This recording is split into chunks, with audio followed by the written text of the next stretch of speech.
l'histoire de l'humanité, avec Orion, Sirius, les pyramides. L'histoire de nos civilisations est-elle sur le point de prendre un coup de vieux?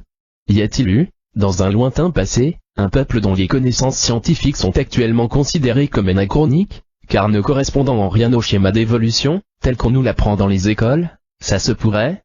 Et c'est même évident? En tout cas, certains travaux vont en ce sens. Et notamment ceux de West et de Boval, qui ont étudié de très près le site égyptien de Giza.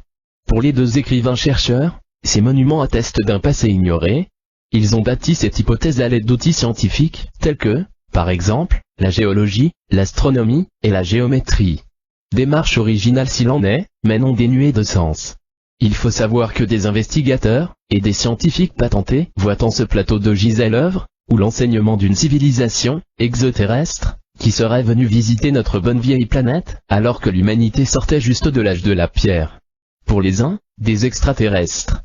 Pour d'autres, une civilisation terrestre extraordinaire, qu'ils appellent Atlantide, Mu, etc.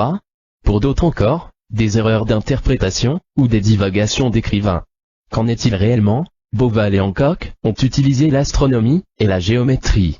C'est ainsi qu'ils ont découvert, que, regardant vers l'est, le Sphinx par exemple, s'il avait été érigé aux environs de 10 500 av.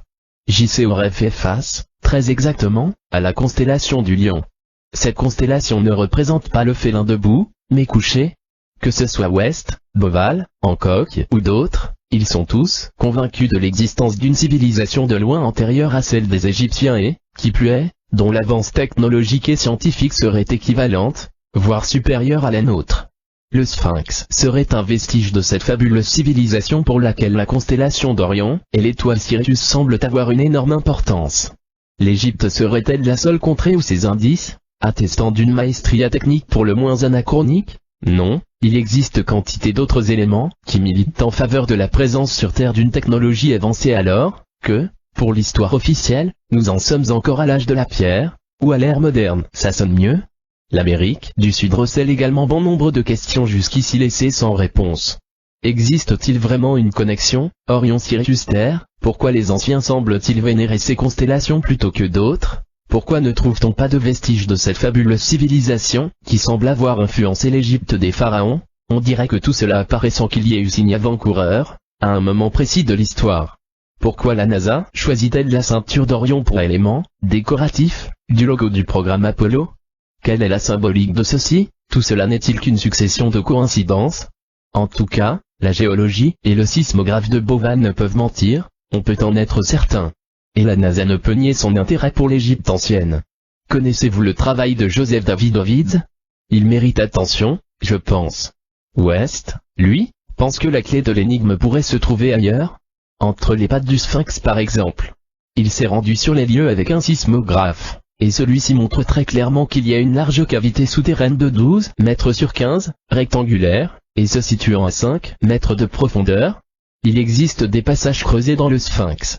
Évidemment, ces dernières peu connues du public, ne sont que rarement visitées et nécessitent une autorisation spéciale du directeur du site de Gizeh, à savoir l'incontournable Zayavas. Il y a 3 passages connus concernant le Sphinx. Le premier se situe près de la tête. Il s'agit d'un puits assez court qui mène à une impasse. Le deuxième est au niveau du sol sur le côté nord du Sphinx près de sa hanche. D'après la version officielle, ce puits a été exploré et mène à une impasse au-dessous de la nappe d'eau. Le troisième tunnel est placé sur le côté nord près du milieu, et a été couvert de briquetage lors de restaurations postérieures. En 1980, Zayavas découvrit au ras du sol un passage menant sous le Sphinx. Il avait été informé du passage par 2 ouvriers âgés, qui avaient travaillé avec Barrez. Le tunnel n'avait pas été documenté et avait presque été oublié. Le passage se trouve du côté nord près de la queue, et se subdivise en 2 parties en angle droit. L'une descend sur près de 4 mètres, se terminant dans une impasse. L'autre de même longueur, et contrairement à la précédente, est une partie montante et aboutie, à une petite niche, environ 1 mètre de large et 2 mètres de haut, divers débris tels que des particules de charbon de bois, des petites particules céramiques, et d'autres tessons de poterie, des morceaux d'albâtre et de granit, une partie d'une cruche d'eau, dite moderne, un morceau de feuille de métal d'étain, un autre fragment de granit rouge, et de vieilles chaussures, mais modernes en cuir. Il est possible que le passage ait été fait vers 1840 par Parviz, qui avait mentionné dans son journal qu'il avait creusé, près de l'épaule, et près de la queue, mais sans fournir de nouveaux détails. Les dernières rumeurs? Les informations suivantes ont été collectées sur des sites américains. Force est de constater qu'elles tournent essentiellement autour des déclarations du responsable du site d'Odyssée, Zaya Vass, qui semble exceller dans l'art de ménager le chaud et le froid. Il convient cependant, en attendant de vérifier leur authenticité, de prendre évidemment ces révélations avec la plus grande prudence. 1. En 1995, Zaya Vass dirigeait des fouilles sur un ancien complexe d'El, ancien empire, composé d'un temple, et de tunnels souterrains situés, juste au sud-est du Grand Sphinx de Gizeh. Interrogé en décembre de cette même année, en prévision du tournage d'un documentaire consacré au mystère du Sphinx, Vass emmena l'équipe de télévision dans un tunnel creusé sous la statue. Vraiment, s'extasiait-il, même Indiana Jones n'aurait pu rêver d'être ici. Vous imaginez? Nous nous trouvons maintenant à l'intérieur du Sphinx. Ce tunnel n'a jamais été ouvert. Personne ne sait ce qu'il contient. Mais nous allons l'ouvrir pour la première fois. 2. Le 14 avril 1996, Zaya Vass aurait annoncé dans la presse égyptienne qu'il y avait des tunnels secrets sous le Sphinx et autour des pyramides. Il aurait exprimé sa conviction que ces tunnels contiendraient les secrets de la construction des pyramides. 3. Juin 1996, au cours d'une conférence débat avec Graham Hancock, ce dernier aurait confié à quelqu'un présent dans l'assistance que Zaya Vass avait été suspendu provisoirement en 1993 de son poste de directeur du site d'Odyssée suite au scandale lié à la disparition d'une statue d'Okefran. Bien entendu, peu de temps après, Zaya Vass était réintégré dans ses fonctions. Cependant, il aurait déclaré à la presse égyptienne qu'il ne serait pas étonné de trouver une statue d'Okefran à l'occasion de l'ouverture, qui serait couverte en direct par la télévision, de la chambre cachée au-dessous du Sphinx.